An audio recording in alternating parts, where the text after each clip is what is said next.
Asia কাপের যে চূড়ান্ত দলটা হবে সেই দলে মেহেদী হাসান মিরাজ জায়গা পাবেন কি মনে হচ্ছে আপনাদের? তাকে রাখা হবে? নাঈম শেখ তিনি কি এশিয়া কাপের চূড়ান্ত দলে টিকে থাকবেন?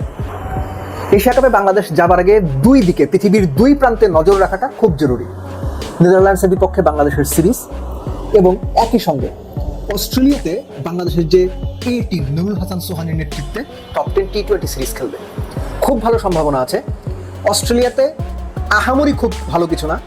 নাঈম শেখ এবং মিরাজের রিপ্লেসমেন্ট হিসেবে যাদের বিবেচনা করা হচ্ছে তারা যদি মোটামুটি পারফর্ম করে বসেন, মিরাজ, নাঈম শেখ দুজনেই এশিয়া কাপের মূল দল থেকে বাদ পড়বেন দ্বিতীয় চিন্তা ছাড়া। 15 মেম্বার স্কোয়াডের মধ্যে এই যে দুটো জায়গা, এই দুটো জায়গার সম্ভাব্য প্রতিনিধি কারা কারা? ব্যাকআপ ওপেনার, নাঈম শেখকে সরালে তো একজন ব্যাকআপ ওপেনার লাগে। ব্যাপারটা একটু ঘুরিয়ে চিন্তা করেন। একই সঙ্গে ব্যাকআপ ওপেনার, একই সঙ্গে ভালো ব্যাটার, একই সঙ্গে 3 বা 4 নম্বরে ব্যাট করার উপযোগী, একই সঙ্গে মিরাজের চেয়ে বেটার অফ স্পিন করে, এরকম একটা কম্বিনেশন যদি পাওয়া যায় 2 in 1 বা 3 in 1, যে ব্যাকআপ ওপেনার মিডল অর্ডারও ভালো ব্যাট করতে পারে, একই সঙ্গে অফ স্পিনটাও দারুণ করে, সেটা ভালো হয় না? সাইফ হাসান, এক সাইফ হাসানকে নিলে ব্যাকআপ ওপেনার তো হয়েই যাচ্ছে। মেহেদী মিরাজের রিপ্লেসমেন্টটাও আপনি তাকে বিবেচনা করতে পারেন, কেননা রিসেন্ট পাস্টে কারণ সবশেষ 3 বছরে তিনি যেভাবে তার অফ স্পিনটাকে ডেভেলপ করেছেন সেটা সত্যিই দারুণ, সত্যিই দলের জন্য কার্যকরী। টিম ম্যানেজমেন্ট যদি তাকে বিবেচনা করে আরেকটা ভেকেন্ট জায়গা থাকে, তৈরি হয়, এই ভেকেন্ট জায়গাটাতে একজন এক্সট্রা ব্যাটসম্যান নেওয়া যায়। অনেকে একটা আলোচনা করার চেষ্টা করেছেন বা বলেছেন যে তাওহিদ হৃদয় তাকে বাদ দেওয়া হবে কিনা, বা তাকে বাদ দিয়ে নুরুল হাসান সোহানকে আনা হবে কিনা। আমার কেন যেন মনে হয় তাওহিদ হৃদয়কে বাদ দেওয়া হবে না। যদি তিনি নেদারল্যান্ডসের বিপক্ষে সিরিজে খুব যাচ্ছে তাই পারফরমেন্স করেন, তাহলে হয়তো একটা সম্ভাবনা আছে চিন্তা ভাবনা করার, কিন্তু মোস্ট লাইকলি তিনি বাদ করবেন না। বরং যে আরেকটা জায়গার কথা আমি বলছি, সেখানে নুরুল হাসান সোহান জায়গা পাওয়ার খুব ভালো সম্ভাবনা রয়েছে।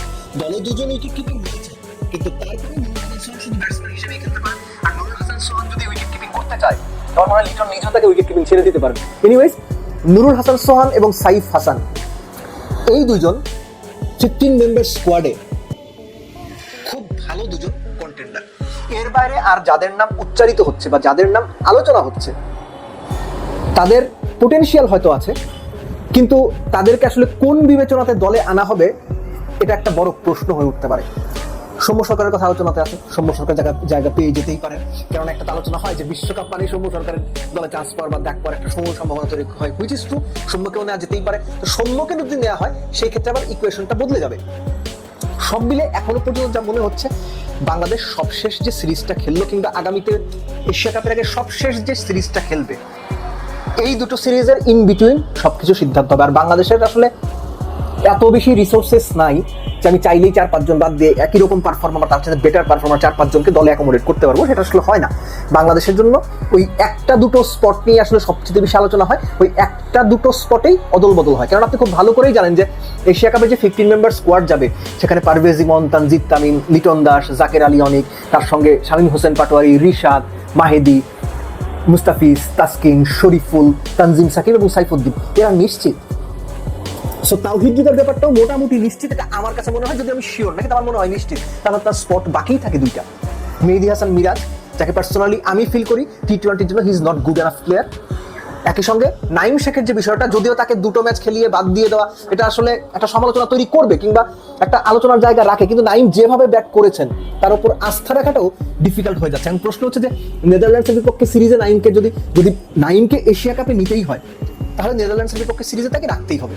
আর নাঈম যদি নেদারল্যান্ডসের বিপক্ষে সিরিজের দলে নাই থাকে, তাহলে যিনি তার রিপ্লেসমেন্ট হিসেবে আসবেন তিনি হয়তো সম্ভাব্য বিবেচনায় এশিয়া কাপের মূল দলে থাকবেন, এটা আমরা ধরে নিতে পারি। কেননা আপনি এশিয়া কাপে এমন কাউকে নিয়ে যেতে চাইবেন না যাকে আপনি একদম না খেলিয়ে হুট করে ন্যাশনাল টিমে এশিয়া কাপের মতো বড় আসরে নিয়ে নামিয়ে দেবেন। ওই প্লেয়ার যত এক্সপিরিয়েন্সই হোক কিংবা যত নতুনই হোক, তার উপর একটা এক্সট্রা প্রেশার তাতে কাজ করবে। তো সব মিলে বাংলাদেশের দলটা আসলে টি-20 দলটা মোটামুটি সেটেল, পারফরমেন্স যেমনই হোক দলটা সেটেল। এখান থেকে সংযোজন বিয়োজনের নাম্বারটা খুবই কম। বাট আমি পার্সোনালি ফিল করি যে দুটো নাম আমি বললাম এবং যে দুটো রিপ্লেসমেন্টের কথা আমি বললাম, এই দুটো রিপ্লেসমেন্ট দলের জন্য কার্যকরী রিপ্লেসমেন্ট বা ইম্প্যাক্ট রিপ্লেসমেন্ট হতে পারে। নুরুল হাসান সোহান এবং সাইফ হাসান, এই দুজনকে যদি নেওয়া হয় তাহলে মিডল অর্ডারের স্টেবিলিটি যেমন বাড়ে, একই সঙ্গে একজন ব্যাকআপ ওপেনার পাওয়া যায়, একজন খুব ভাইটাল অফ স্পিনার পাওয়া যায়, এবং সেই অফ স্পিনার কাম ব্যাটসম্যান বা ব্যাটসম্যান কাম অফ স্পিনার সাইফ হাসান, তিনি ওপেনিং যেমন করতে পারবেন, তিনি 3-4 নাম্বারও তেমনই ব্যাট করতে পারেন। আর নুরুল হাসান সোহান মিডল অর্ডারের কথা তো আমি বললামই, লেফট আর্ম অপশন হিসেবে নাসুমি অবশ্যই দলে থাকবেন। তো এরকমই একটা স্কোয়াড হতে যাচ্ছে বলে আপাতত মনে হচ্ছে। তবে তার আগে অস্ট্রেলিয়াতে এই দলের জার্সিতে সাইফ সোহান, এই দুজন কেমন করে সেদিকে নজর রাখতে হবে। তারা দুজন যদি সত্যি সত্যি ভালো পারফরমেন্স করে ফেলেন এশিয়া কাপের মূল দলে, মূল 15 জনের স্কোয়াডে এই দুজন জায়গা পাচ্ছেন, এটা মোটামুটি আপনি চিন্তা করে রাখতে পারেন। বাট দিন শেষে বাংলাদেশের নির্বাচক কমিটি তো কি করে সেটা তো বলা যায় না। দেখা গেল আন্ডার পারফর্মার একজন ক্রিকেটারকে নিয়ে আসা হয়েছে। আশা করব সোহান সাইফ দুইজনই অস্ট্রেলিয়াতে ভালো করবেন। অন্যান্য যারা গিয়েছেন ইয়াসির রাব্বি, মাইদুল ইসলাম, সব প্লেয়ার যাদের জাতীয় দলে আসার সম্ভাবনা আছে বা রিসেন্ট টাইমে জাতীয় দল নক করছেন বা জায়গা ভেকেন্ট হলে তাদের নিয়ে নেওয়ার সম্ভাবনা বেশি, তারাই সবচেয়ে ভালো পারফরমেন্স করে নিজের জায়গাটা করে নেবেন এবং সেই জায়গাটা ধরে রাখবেন। এটা এক্সপেক্টেড, সেটা আমি নিজেও প্রত্যাশা করি।